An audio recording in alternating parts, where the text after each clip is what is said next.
Episode 135 of the Interpretation Station is Call to Order. Welcome, ladies and gentlemen. I hope you're all doing well in your whatever part of the world you're in, suffering whatever heat wave you're suffering at the moment. Where I am, well, according to my computer, it says 30 degrees and sunny. It's certainly sunny. So I've spent the morning here. So I'm in sunny Serbia, and at my in-laws. And so this morning I was helping my father-in-law stack bales of hay. Pretty grim job. It felt like going back to the agricultural days of the 19th century. But anyway, it's all right. You get all these little crickets that fall out the bales of hay and start jumping around, and you. But anyway, it's all good. It's all a good experience, all a bit of fun. So we're going to do something a bit different for today's episode of the Interpretation Station, being the innovators that we are. And what we're going to do is, now I have a folder here. As I say, I'm on holiday here, so I took with me most of the Interpretation Station kit. I didn't bring my gavel or. The gavel and what's the other thing called? The little bass thing. So I've had to improvise. Fortunately, there was no repeat of a similar incident last year when I was on holiday in the same room, and things went a little bit wrong. And you can see that if you go to you can click that link there. You can also go to the episode. That episode, I think, was a French language episode. Anyway, there's quite an amusing opening to it. Anyway, what we're gonna do today is, as I said, I have a stack of statements here.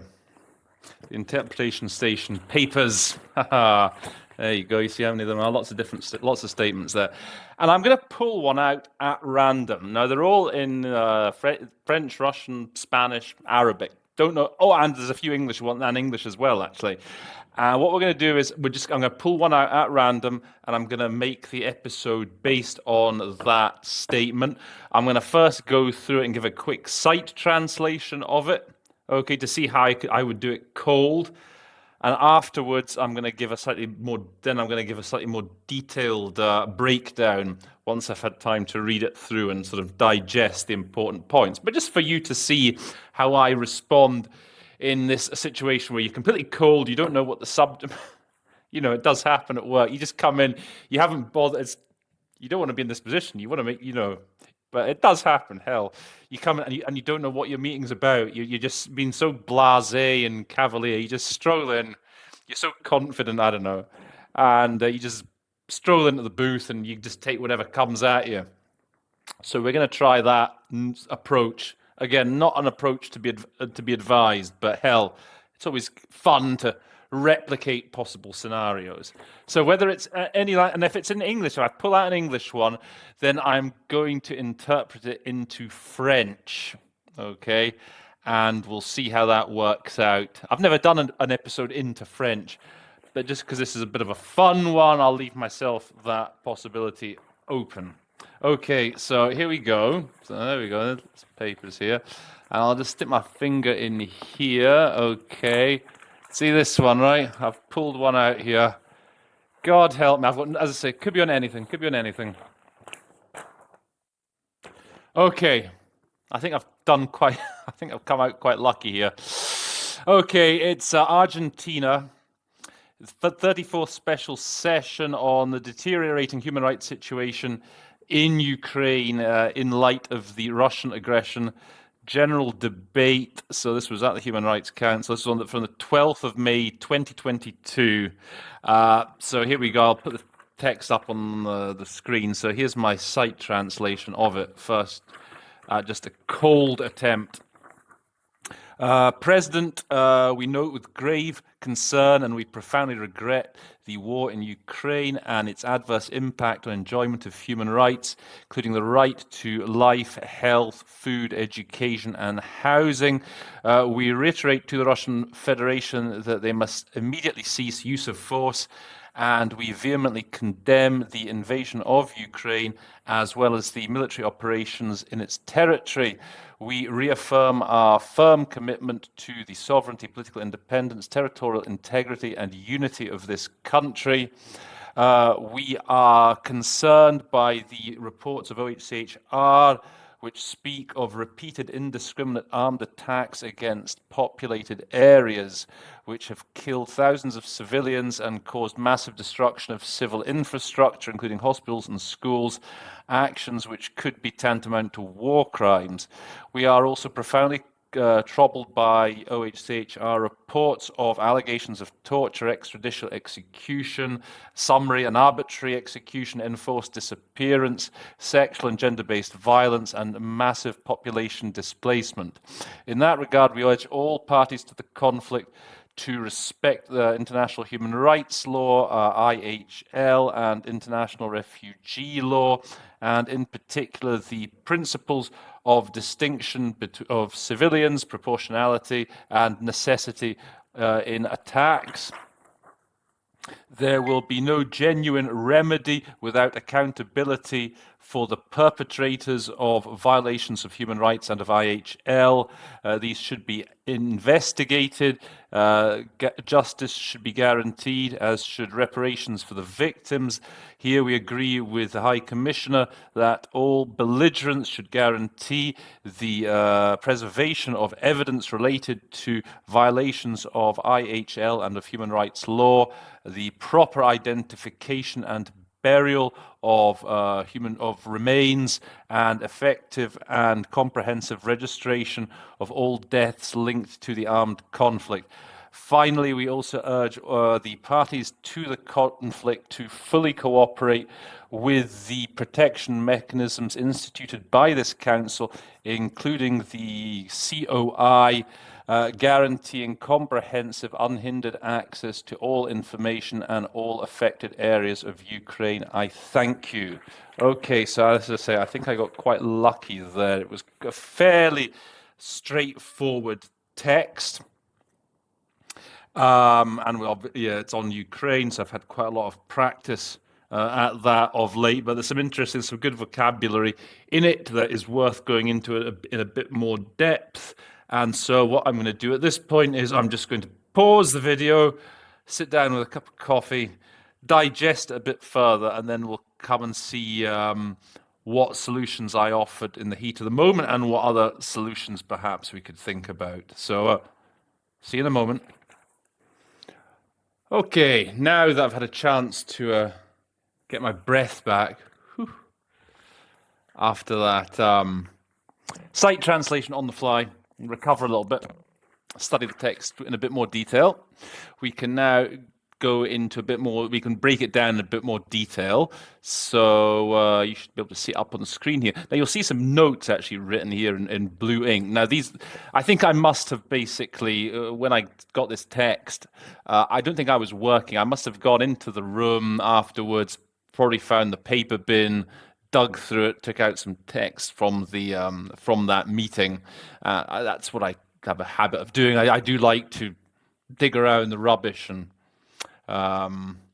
what do they say? That one man's junk is another man's treasure. Well, this was treasure for me. So anyway, these weren't actually my notes. So I don't know. So one of my colleagues. I must say I didn't really use them when I was giving the site translation. I couldn't really read them. Although now that I look at them a bit more carefully, I can sort of decipher some of the words, and we'll have a look at some of those as well. But anyway, as you can see, this was the official. Now I can't actually remember the official name of the meeting. I can't remember exactly how they translated "a raíz de la agresión rusa." Maybe it's just following the Russian aggression as a result of. But it was certainly a special session, general debate. And okay, so let's go through it. Get my pen at the ready. I shall use red. Okay, so president, just to say there, of course, that Human Rights Council, as a president, always make sure you know at the start of a meeting, at least that, is it a president, is it a chair? Anyway, Human Rights Council, the big UN bodies have presidents. Now, I think I said seguimos, I said we noted with grave concern we followed, I mean, you could just say followed, whatever. Grave concern, and we profoundly lamentamos. So here I said regret. I suppose you could say lament. Now you can see also what my colleague put here. We deeply regret. I can't remember if I said profoundly or deeply. We deeply regret the war in Ukraine and its impacto negativo. Now I made a point of not using the cognate here. I mean, yeah, I could have said the negative impact. I think I said, okay, so I actually did what my colleague. So here I see that he or she has written adverse, and I think that's what I said. I said adverse impact. Also detrimental. So adverse and detrimental are good alternatives to have to just boring old negative. On the enjoyment of human rights, including the right to life, food, education, vivienda, housing. Okay. Then I think, what did I say here? Reiteramos a la Federación de Rusia. Okay, we reiterate to the Russian Federation. I suppose in English we'd probably say, we urge. Now I can see the context. You can see the full context of the sentence. I think in English perhaps we would urge the Russian Federation, or we would reiterate our appeal to the Russian Federation to immediately cease its use of force. I see my colleague here is it to put an immediate stop to the use of force. And again here for energicamente, I made a point of saying vehemently, okay, rather than just going for the cognates. I said we vehemently condemn, or you could say we energetically, do we say energetically condemn? We strenuously condemn, they often like to say. I can't quite decipher this word that my colleague has put here. Never mind. The invasion of Ukraine, as well as military operations in its territory. And then I put a full stop here. I recall doing that. Okay, that's always, remember, big tactic when it comes to Spanish is to break up longer sentences. When I saw the a la vez que, so I immediately thought to myself, okay, just close the previous sentence and let's just start off with a new idea, with new thought. So, and I think we said we reaffirm, we reiterate our firm commitment, if you want to give it a bit more muscle, más firme, our unwavering commitment, unflinching commitment to the sovereignty, political independence, territorial integrity, and unity of this country. By the way, just take note here of what my colleague has done. In fact, and I think I did a talk on this, on marking up text. If you happen to have the pleasure of being at the TERP summit for my talk that I gave back in January, so one of I think the main thing I was talking about was how to mark up texts. That's a very important thing to do. If you have the fortune, if you get the text before the actual statement, it's always a good idea to mark it up. So you leave yourself signposts as you're working along. So as you can see, my colleague has put here political independence and territorial integrity. So, okay. Estamos consternados. Now, I think I just said what was it? We're disappointed by. We're concerned. That's what I said. We were concerned by. Okay, now consternados. It's perhaps it's stronger than just to be concerned. I mean, concerned. If you're on the spot and you got nothing better, as I didn't, and in the moment I couldn't think of anything better. So I just said concerned. My colleague here has put appalled. So we've been appalled to learn, and so what he or she was going to say was, we are appalled to learn from reports by OHCHR. Oficina de la Alta Comisionada, okay, the Office of the High Commissioner. I think I just went straight in with the acronym there, OHCHR. And then I think I said, which tell of okay, this would be a 1, 2, 3 situation. In fact, I would have put here, if you're going to mark it up, you would say, wouldn't you, 1 for reiterado, indiscriminate 2, armados 3, and ataques 4.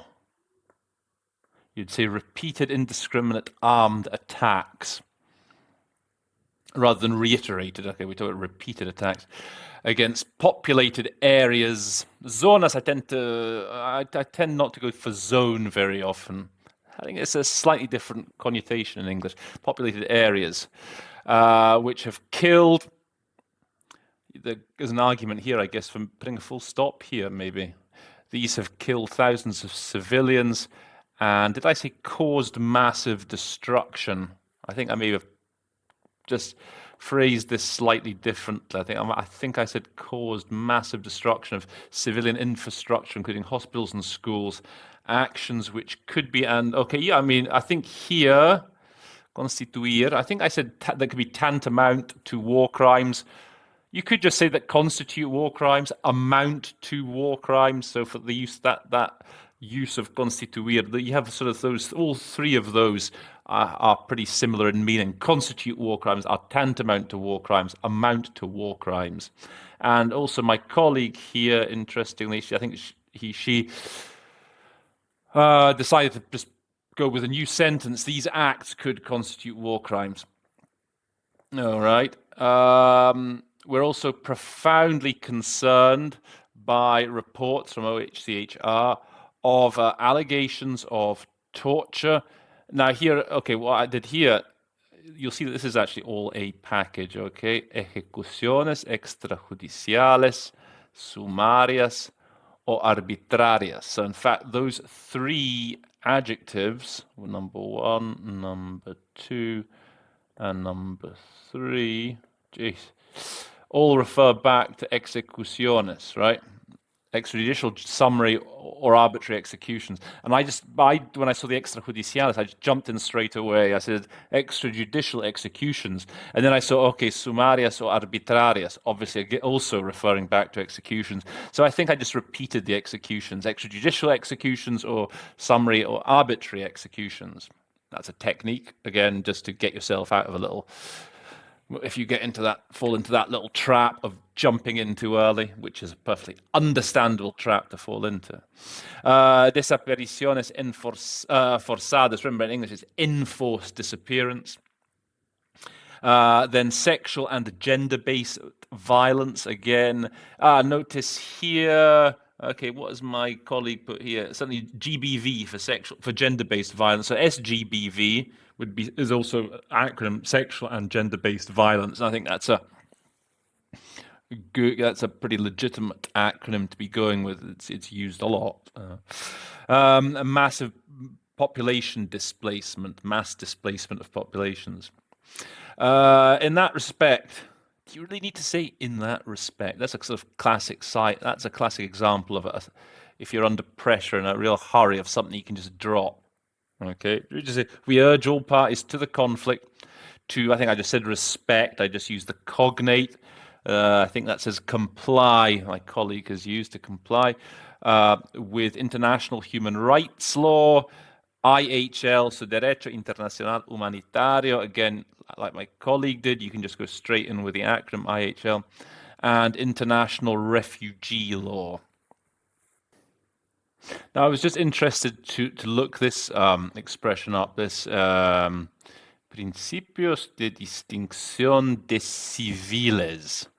Okay, so that's about distinguishing civilians from combatants. So basically, I guess under the laws of war, enemy combatants are fair game, but obviously you should be leaving the civilians alone. And now I think I said in particular the principles of distinction between civilians. Now the full name for that expression is the principle of distinction between civilians and combatants. I'm just reading here. Was first set forth in the St. Petersburg Declaration. So I'm just looking at an ICRC document here, principle of distinction between civilians and combatants. Maybe if I'd been really on my game, I'd have actually just thrown in the combatants in here as well, and saying principles of distinction between civilians and combatants. Under the circumstances, the principles of distinction between civilians. I think people would understand what I was talking about. So there's maybe an argument to be had there. Sometimes maybe you have to add the occasional word or two to make an idea more clear to your audience. And then there's the question: is that your job, though? Is your job to make ideas more clear to your audience, or just to render what the original speaker has said? And that's an interesting question in itself. I think in general, you err on the side of caution and you just render what the speaker is saying without taking the extra leap to put ideas into his mouth, which he didn't utter. But I think here maybe it would have been legitimate to say distinction between civilians and combatants, proportionality and necessity in an attack. But anyway, that's a bit of a debate for that could be had amongst interpreters. Is it our job to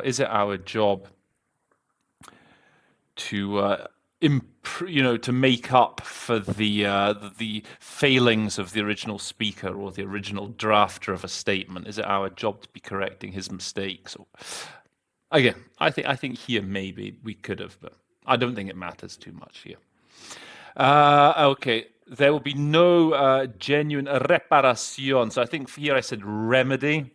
Okay, remedy, 4 R's: remedy, redress, reparations, and restitution. Those 4 R's, those 4 synonyms that always tend to come in handy. I think here I went with remedy, genuine remedy without a reddition de cuentas. Okay, that's a very important concept. That's accountability. Accountability for the responsables, the perpetrators of violations of human rights and of IHL.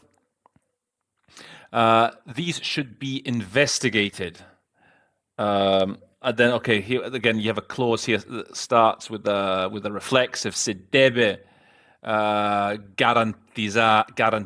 I think I said there needs to be a guarantee of justice, and I think I said here maybe reparations, compensation for the victims. Here I could have also said, we need to guarantee justice and reparation for the victims. Or again, you say justice and reparations needs to be guaranteed. All this, again, it depends on how you are feeling in the moment, whether you want to be holding in your brain for a few seconds these words, the need to be guaranteed. It depends how confident you're feeling. So. For that reason, we agree with the High Commissioner that I think I said partes beligerantes. I think I just said belligerents, okay? I just said all the belligerents, all the parties. I think, I could have perhaps dropped the beligerantes and just said the parties, or you could just say the warring parties. All the warring parties should guarantee the preservation de las pruebas. So this is a bit of slight for me. So prueba tends to be evidence, okay, as opposed to proof. Okay, so preservation of evidence related, especially if you're doing legal stuff, okay? So we'll go with prueba, you want to be generally going for evidence. Evidence related to violations of IHL and human rights law, correcta identificación. I think I said proper identification, maybe accurate identification for correcta, and burial of los restos mortales. I think I said the human remains, maybe just remains, mortal remains. And effective and exhaustivo, you could just go with a cognate exhaustive, or you could go with comprehensive, which is again a very good alternative to go with. Comprehensive registration of all deaths linked to the armed conflict.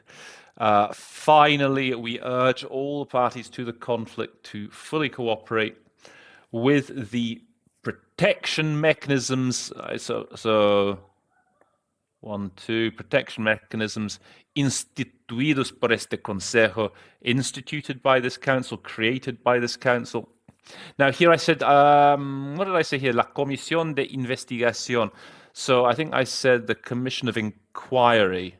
So I think they did set one up. They have set one up for Ukraine. I think you can call it a COI as well. So it's not a commission of investigation, it's a commission of inquiry. Oh, yeah, they say Independent International Commission of Inquiry on Ukraine. This was set up on the 12th of May. Is this statement the 12th of May? So this was set up on the same day, in fact. So this meeting was probably all about setting up this commission of inquiry that they set up with the Human Rights Council Resolution S34/1. Oh, okay, so I see now what the title of the meeting, the deteriorating human rights situation in Ukraine, à la raíz de, okay, stemming from the Russian aggression. Remember up here? A raíz de la agresión, stemming from the Russian aggression. Including the Commission of Inquiry, COI, with these commissions of inquiry tend to be known by the acronym, guaranteeing, what do we say, full, I think I said unhindered, sin restricciones, unimpeded, unhindered access to all information and all zonas afectadas. Again, I think I went here to all affected areas of Ukraine. Thank you very much. So there you go. It's quite a short statement, but I think there was some good vocabulary there, and it was just interesting to see what changes I would have made in hindsight from my original on-the-fly version to one where I've been thinking things through in a bit more detail. So some good set expressions there to remember. Constituting war crimes, amounting to war crimes, sexual gender-based violence, principles of distinction between civilians and combatants, pruebas, evidence, that's important, exhaustive and comprehensive, good synonyms to know, unhindered, unhampered, unimpeded, etc. Okay, so guys, if you found that a bit fun, you please do give me a like, share, and subscribe. Obviously, please do leave any comments if you've learned some new words from what we've just been through. Please do put those down in the comment section below. And as I say, I'm on holiday at the moment, so I've got quite a lot of free time in my hands. Maybe I can do this again. This was a bit of fun for me, actually, just to pull one out at random and just to give my breakdown of it. Maybe I could do one a day. Can I do one a day? We'll see, we'll see. But anyway, that was a useful text. I think I will, as usual, put the links to the original and to the audio in the description box down below. And with that, I think I need to go and help my father-in-law again with some more 19th century agricultural work. So with that, all that remains to be said is that episode 135 of the Interpretation Station stands adjourned.